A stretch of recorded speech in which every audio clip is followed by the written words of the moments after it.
Bueno, hoy os vengo a presentar un caso clínico, en este caso de neurología. Este es el enfoque que le voy a dar. Bueno, lo primero de todo quiero dejar claro que quiero tratar de darle un enfoque muy práctico y ponernos en situación, ¿vale? Como si esto fuese una especie de videojuego. Entonces, este es un poco el índice que voy a seguir, el orden que voy a seguir para tratar de conseguir eso. Primero os voy a presentar el caso. Es un caso que viene de urgencias y que recibimos en la planta de neurología, ¿vale? Porque se ha decidido ingresar. Entonces vamos a repasar lo que se ha hecho en urgencias y aprovecharemos esto para repasar además pues cómo se hace un poco la anamnesis y la exploración neurológica así deprisa y corriendo, por decirlo de alguna manera, en urgencias. Y daremos una primera orientación diagnóstica. Luego enmarcaremos todo esto en el marco este topográfico, sindrómico, etiológico, en el orden diagnóstico que se suele seguir, al menos desde un punto de vista teórico, en neurología, y finalmente sacaremos unas conclusiones y veremos cómo manejar, cómo tratar a esta paciente. Esto es lo que nos viene de urgencias. Nos sentamos ahí en el despacho de la planta de neurología y empezamos a leer y vamos a desgranar un poco lo que aparece aquí. Entonces, lo primero de todo, vemos que esta es nuestra paciente. Es una paciente que viene sin filiar. Entonces, bueno, le vamos a poner un nombre ficticio, le llamaremos Hermenegilda. Hermenegilda tiene 23 años, es una paciente joven que, bueno, ingresa en el servicio de urgencias por una alteración visual. ¿Qué nos dice el médico de urgencias? ¿Cuál es su historia actual? Pues que lleva 9 días con este problema, que ocurre en el ojo izquierdo, que al principio era un defecto altitudinal, pero parece que el problema ahora en el campo visual es más bien a nivel central, que tiene leve dolor con los movimientos y no hay más focalidad neurológica, o por lo menos eso es lo que ella refiere. Y además que este es el primer episodio de este tipo, ¿vale? Entonces, claro, bueno, Hermenegilda está un poco asustada y además, bueno, pues eso, quiere saber qué es lo que le pasa. Y bueno, pues para eso estamos nosotros, para echarle una mano. Seguimos revisando. Seguimos revisando lo que nos dice el médico de urgencias. Ha recogido todos sus antecedentes. Nos dice que no tiene factores de riesgo cardiovasculares, que padece una migraña, que tiene condromalacia rotuliana, también una dermatitis psoriática. Ha tenido al menos en alguna ocasión anemia ferropénica y en esto se detiene un poco más y nos dice que tiene una pancolitis ulcerosa. Vamos a revisar eso un poco y nos dice que esto empezó en abril de este mismo año con un brote moderado grave y que se tuvo que tratar con corticoides sistémicos y con 5-ASA oral y tópico. Posteriormente ha sido tratada con azathiopina, que tuvo que retirarse por una pancreatitis aguda en agosto de este mismo año. Y bueno, se retiró todo eso y actualmente se le trata con infliximab y con metotrexate. Y bueno, aquí me detengo también para decir que es lo único que toma, ¿vale? Se le preguntó a la paciente y estos son los únicos fármacos que toma. Y bueno, pues como siempre vamos a revisar estos fármacos, qué es lo que hacen y lo que dejan de hacer, no vaya a ser que sea importante. Y para eso nos vamos a la ficha técnica y vamos a la sección de reacciones adversas, ¿no? Y en la sección de reacciones adversas pues tenemos subsecciones del sistema nervioso y de trastornos oculares en los dos fármacos.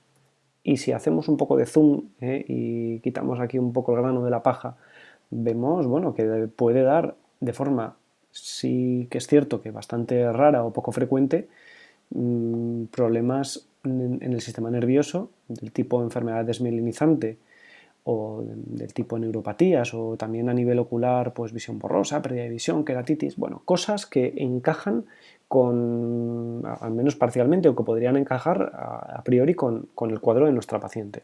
Pues bueno, los tenemos en cuenta.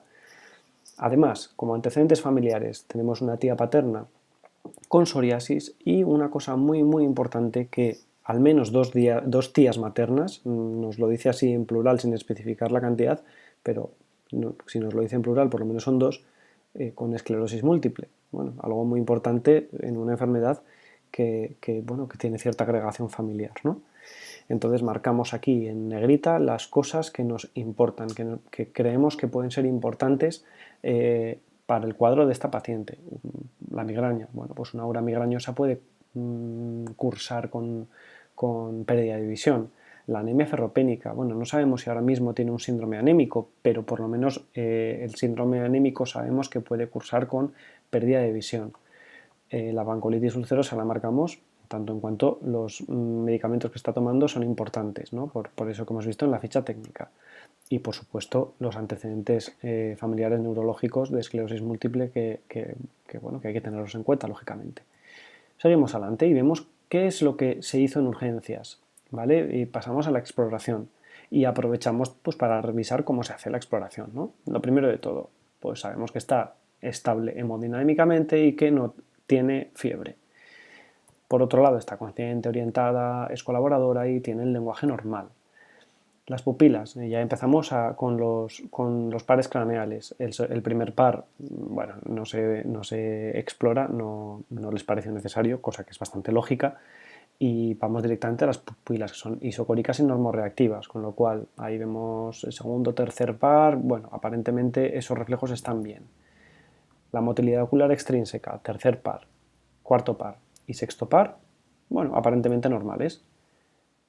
Impresiona discromatopsia, ojo, y nunca mejor dicho. Segundo par, bueno, puede estar alterado, no sabemos muy bien si segundo par o algo a nivel central y tal, pero algo relacionado con el segundo par puede estar alterado. Vamos allá con el facial. Nos hemos saltado el trigémino, aquí no lo pone, pero un poco más adelante veremos que la sensibilidad está bien, ¿vale? Entonces pasamos directamente al séptimo par, que es simétrico, con lo cual vamos a valorar que es normal, ¿no?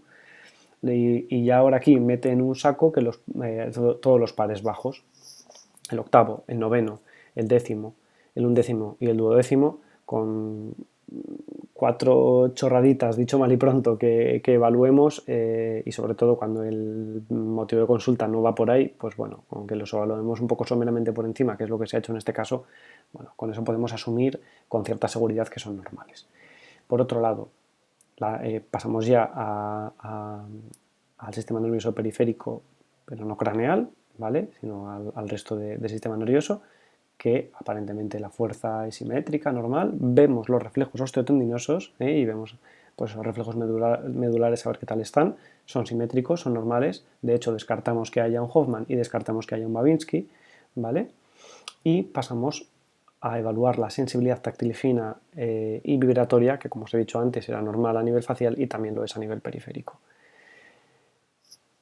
Por último, vemos que no hay dismetrías y que la marcha es normal, con lo cual, ¿qué conclusión sacamos de aquí? Que la exploración física es prácticamente normal, salvo esa discromatopsia, que ya veremos en qué nos encaja.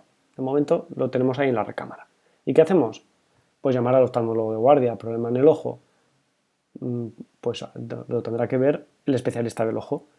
Y vamos a ello. ¿Qué es lo que nos dice la interconsulta con oftalmología? Pues que el campo por confrontación es normal, que no tiene diplopia, que además los movimientos oculares externos son normales, que el ojo izquierdo es prácticamente normal, salvo una queratitis punteada superficial parcheada difusa. Bueno, veremos a ver eso si puede tener algún tipo de trascendencia o no.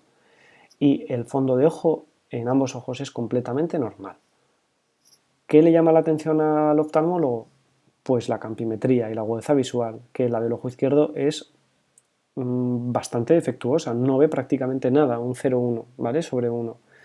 Y lo que nos dice es que el ojo izquierdo, el ojo derecho es normal, porque los falsos positivos, falsos negativos y las pérdidas de fijación en la campimetría son menores al 20%, que sería lo esperable, lo asumible, es normal. Nos quedamos con esos defectos en la exploración oftalmológica. Siguiente paso. Pues bueno, un problema ocular, parece ser que no ve un carajo del ojo izquierdo, vamos a llamar al radiólogo. ¿Y qué hace el radiólogo? Pues hacerle un TAC. ¿Y qué nos dice que tiene el TAC? Absolutamente nada, el TAC es normal. No se ve ningún tipo de lesión, tampoco se ve ningún tipo de hemorragia, tampoco aquí a nivel de las órbitas parece ser que haya nada extraño, ningún tumor, ninguna colección, abscesos, cosas extrañas que nos pudiéramos encontrar. Aparentemente no hay nada. Pues nada, llegamos temporalmente al lugar en el que estamos, al ingreso. Hemos ingresado a la paciente, hemos revisado lo que se hizo en urgencias y vamos a hacer un pequeño resumen. Lo primero, la historia actual. Visión borrosa en el ojo izquierdo, primer episodio de 9 días de evolución, es a nivel central y tiene un leve dolor con los movimientos. Esos antecedentes personales que hemos considerado que podrían ser importantes, pues la migraña, la anemia ferropénica y, lógicamente, esa toma de fármacos. Antecedentes familiares todavía más importantes, la esclerosis múltiple de las tías maternas. Y, por último, la exploración física, que era la neurológica básica era bastante normal, salvo esa discromatopsia, la queratitis punteada superficial que ha encontrado el oftalmólogo y, lógicamente, esa agudeza visual que está muy deteriorada en el ojo izquierdo.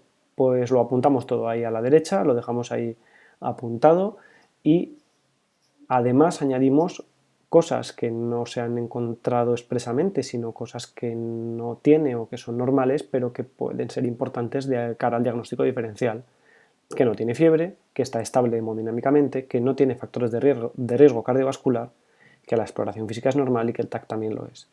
Y también, aunque no esté apuntado, acordémonos que es una mujer y que tiene 23 años. Y eso también es importante.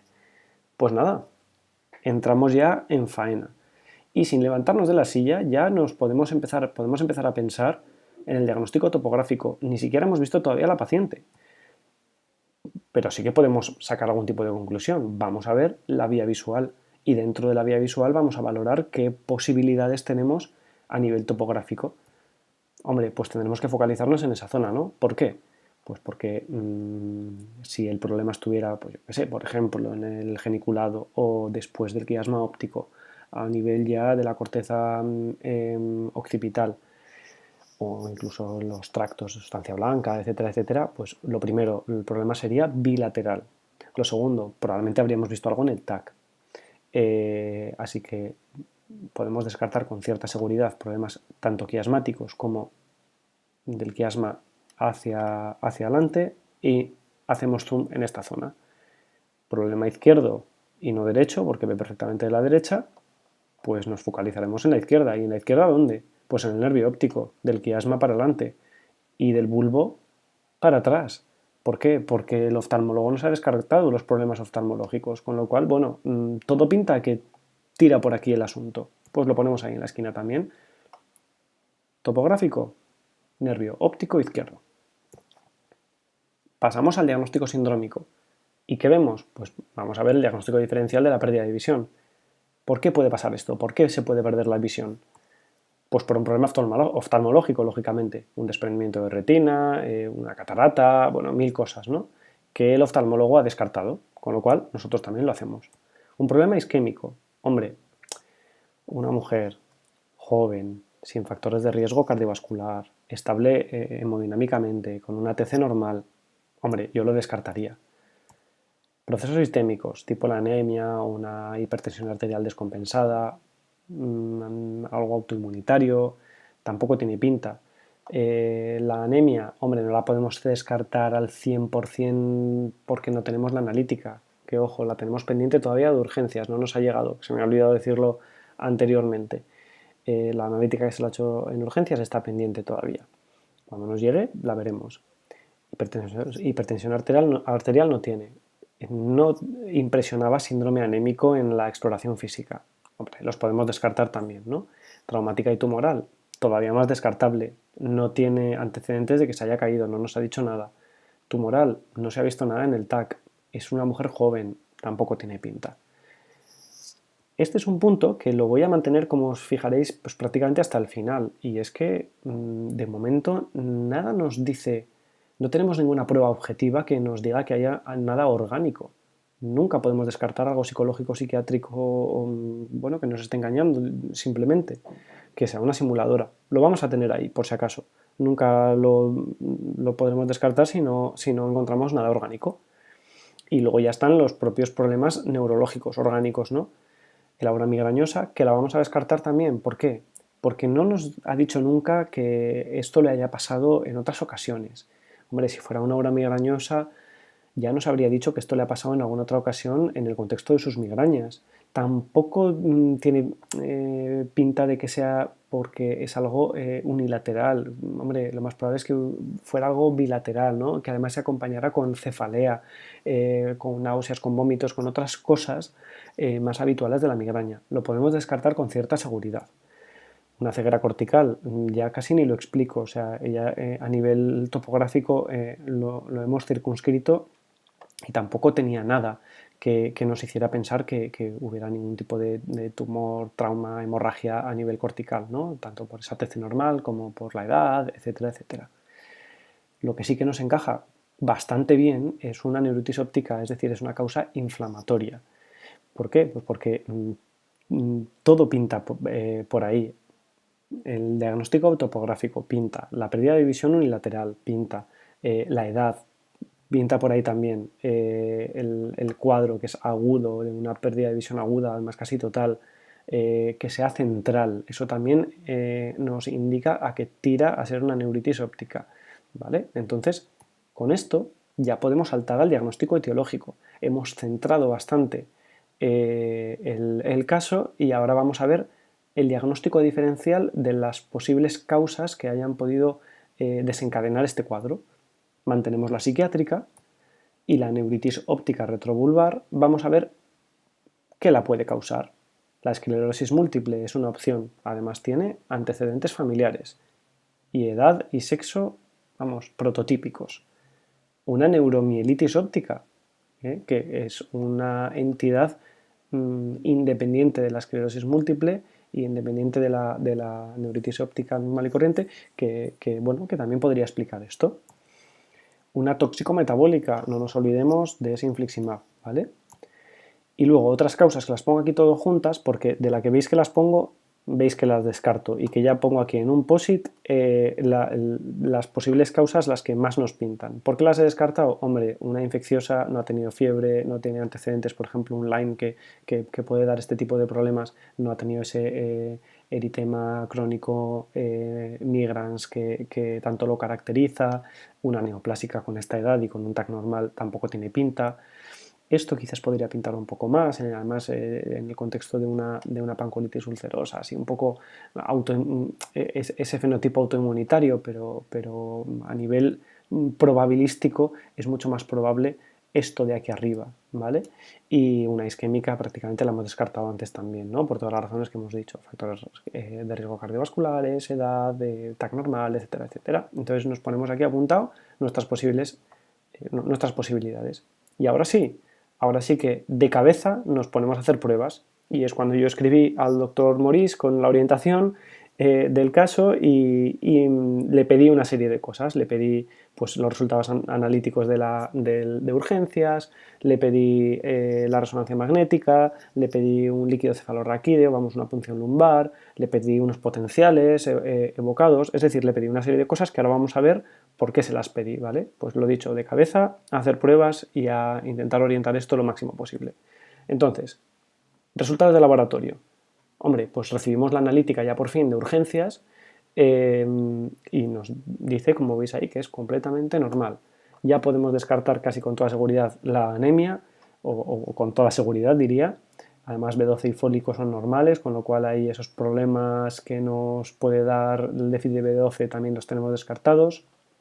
Los tóxicos son negativos y la PCR para el coronavirus es indetectable, que bueno, por lo menos esto nos indica que si hemos estado en contacto con la paciente no nos tenemos que aislar. Y luego los resultados del líquido cefalorraquídeo, que la glucosa, proteínas, el color y los leucocitos son normales, pero ojo, aquí tenemos hematíes y bandas oligoclonales que no están dentro de la normalidad. Lo primero, los hematíes. Si fueran más de 200, 300, nos indicaría pues que pudiera haber ahí una hemorragia subaracnoidea. ¿Qué es lo que pasa? Que tampoco vemos en el TAC nada y tampoco vemos ningún tipo de signo clínico ni nada que nos oriente a ese cuadro, ¿no? Y mucho menos, bueno, esa cantidad de hematíes, yo lo que he podido leer por ahí no llega a ser significativo de cara a la hemorragia. Pues quizás puede ser algún tipo de problema a la hora de la toma de muestras, ¿no? Que se haya contaminado con sangre. Lo que sí que nos llama la atención son las bandas oligoclonales, que son inmunoglobulinas de producción intratecal, que bueno, se relacionan habitualmente con muchos tipos de enfermedades, pero una de ellas, aunque no es patognomónico ni muchísimo menos, pero bueno, es la esclerosis múltiple o, por generalizarlo un poco más, los problemas desmielinizantes. Así que lo apuntamos, ¿vale? Porque es importante en los hallazgos de laboratorio el encontrar bandas oligoclonales en el líquido cefalorraquídeo. Luego, pues llamamos al neurofisiólogo Yo no sé si se hacen guardias o no, pero bueno, sé que lo hemos llamado y le hemos pedido que nos haga unos potenciales evocados. Que de momento ya pongo aquí que se le hacen los somatosensoriales y los visuales.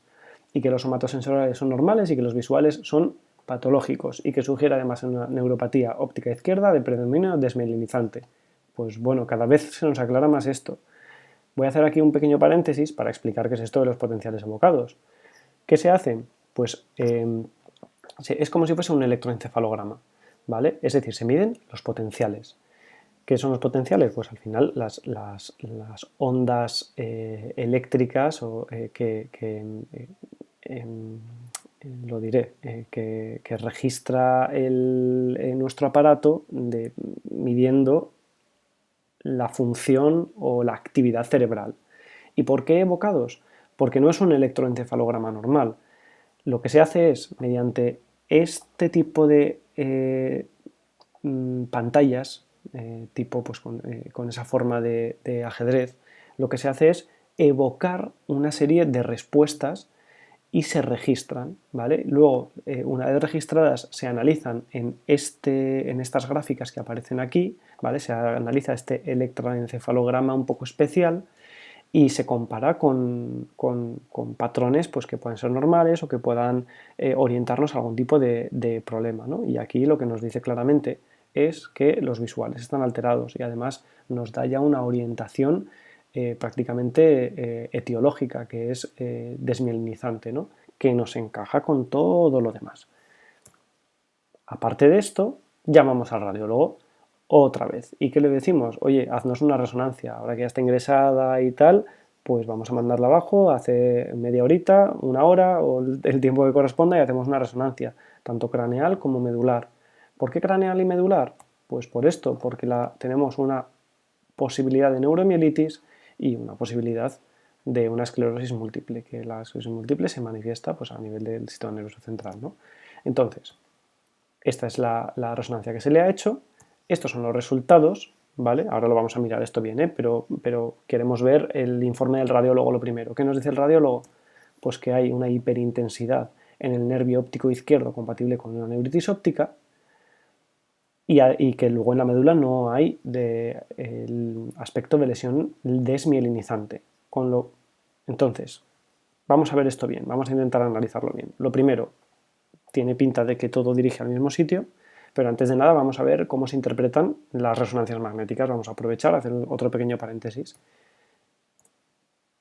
Bien, esto no es la resonancia magnética que se le ha hecho a nuestra paciente. Esto es una resonancia magnética tipo que yo he cogido de un artículo científico en la que, bueno, ya veis que hay hasta flechita que nos indica la lesión, pero lo primero de todo quiero que distingamos o que veamos cómo se distingue una T1 de una T2, ¿vale? Lo primero, T1, la primera que se hace, digamos, ¿no? Así por simplificar y por ser un poco didácticos, entonces, bueno, pues se verá un poco lo fisiológico, lo normal, ¿no?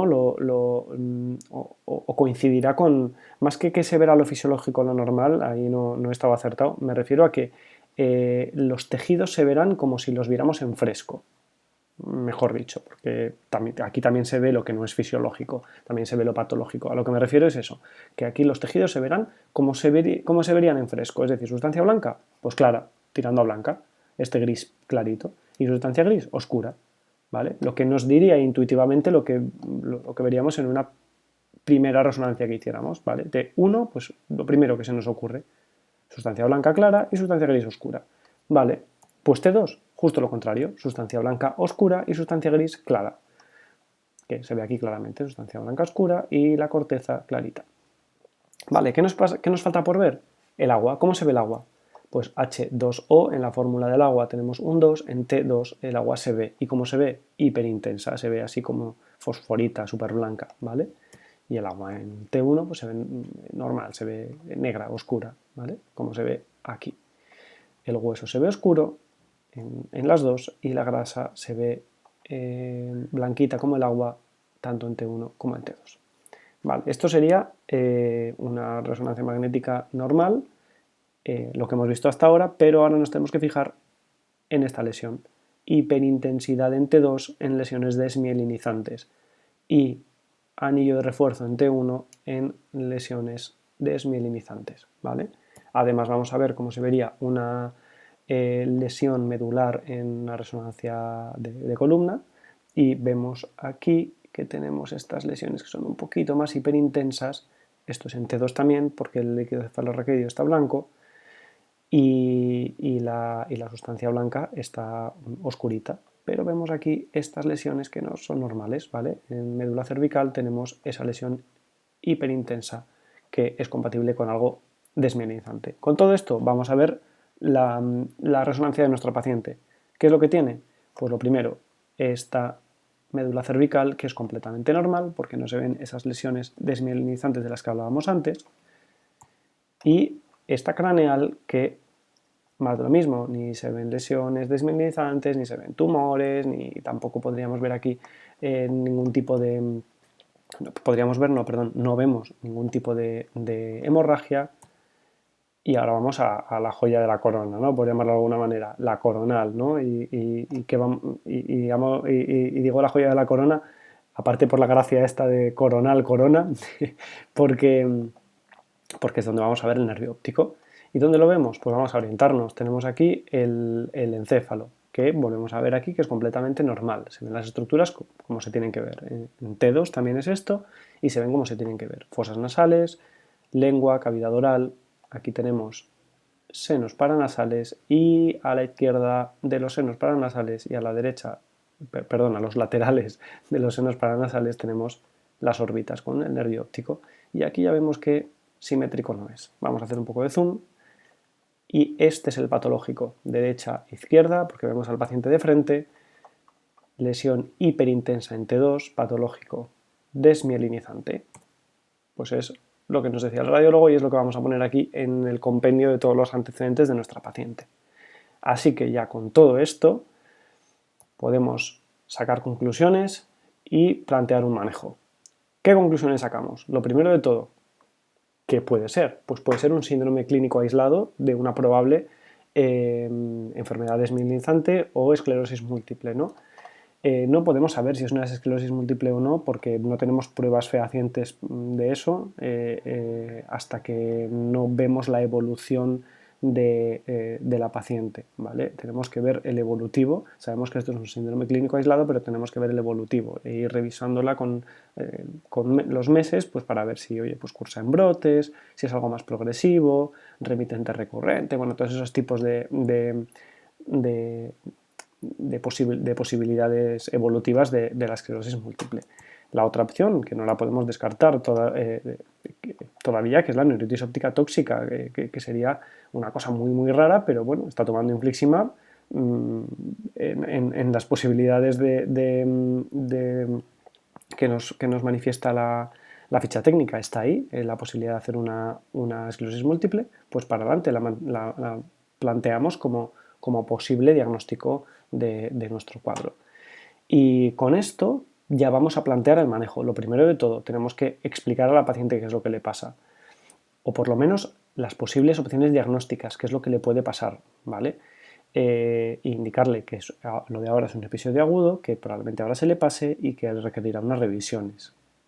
Por otro lado, para tratar el episodio o el síndrome clínico aislado este que ha tenido ahora, tanto si es este caso como si es este caso, se trata de la misma manera y se trata con 1 gramo de metilprednisolona intravenoso durante 3-5 días y se le añade omeprazol pues para evitar una posible gastritis por corticoides, porque es una cantidad de corticoides muy grande la que se le da. Por otro lado, yo sinceramente retiraría el infliximab, lo consultamos con digestivo o con quien se considere oportuno, pero no me arriesgaría, a pesar de que es mucho más probable que el caso de que nos encontremos con este caso, bueno, pues por los antecedentes, por el debut, la forma de debutar, chica joven, con una neuritis óptica y tal, es más probable que sea esto, pero, jolines, es que esto es tratable.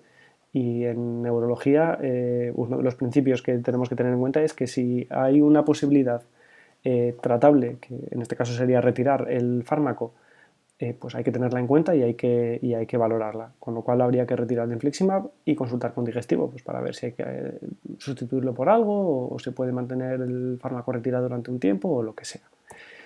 Y ya por último, pues vigilar la evolución de forma ambulatoria y, y el tiempo nos dirá dónde nos encontramos, si aquí o aquí. Ojalá que sea aquí, porque bueno, he estado revisando algunos trabajos y bueno, que hacen un compendio de casos de neuritis o episodios desmielinizantes por infliximab y acaban remitiendo a los 6 meses aproximadamente, o sea que bueno, sería una buena noticia, aunque es poco probable, pero sería una buena noticia que fuera esta la causa. Y nada, bueno, con esto terminamos. Quiero ahora aprovechar para hacer algo que nada tiene que ver con el caso clínico, pero que tiene que ver con el lenguaje en medicina, y con las diapositivas, con las exposiciones bueno, me voy a valer de una herramienta que se suele utilizar, pues, por ejemplo, en la deshabituación tabáquica, que es el consejo breve. Por lo menos dedicar 30 segundos a decirle al paciente, oye, tienes que dejar de fumar, porque bueno, parece ser que se ha demostrado que eso funciona, ¿no? Pues quiero aplicar este principio en eso, en intentar ir metiendo, me gusta hacerlo en las presentaciones, ir metiendo estos conceptos para que no cometamos estos errores que tanto me irritan, ¿vale? Entonces, lo primero de todo, la palabra estadio no existe, ¿vale? Se dice estadio. Es un error que se comete muy habitualmente y está muy mal dicho, ¿vale? Se tiene que decir estadio. Por otro lado, las palabras mayúsculas llevan tilde. Me harto de ver diapositivas con faltas de ortografía por todos los lados. Yo soy muy TOC para esto y no me vale que pongáis las mayúsculas sin tilde de forma sistemática. Por otro lado, la palabra patología no es sinónimo de enfermedad, ¿vale? Una cosa es la patología como ciencia bueno, pues que analiza las enfermedades, pero la palabra enfermedad pues es la enfermedad. ¿Tiene una patología digestiva? No, tiene una enfermedad digestiva, ¿vale? O la colitis ulcerosa es una patología, no, es una enfermedad, ¿vale? Por penúltimo, la tipografía Comic Sans es horrorosa, es feísima, por Dios no la uséis, y las diapos con fondo oscuro y colores fosforitos son horribles, así que por favor desterradlas. Muchas gracias, perdón, gracias, y esta es la bibliografía.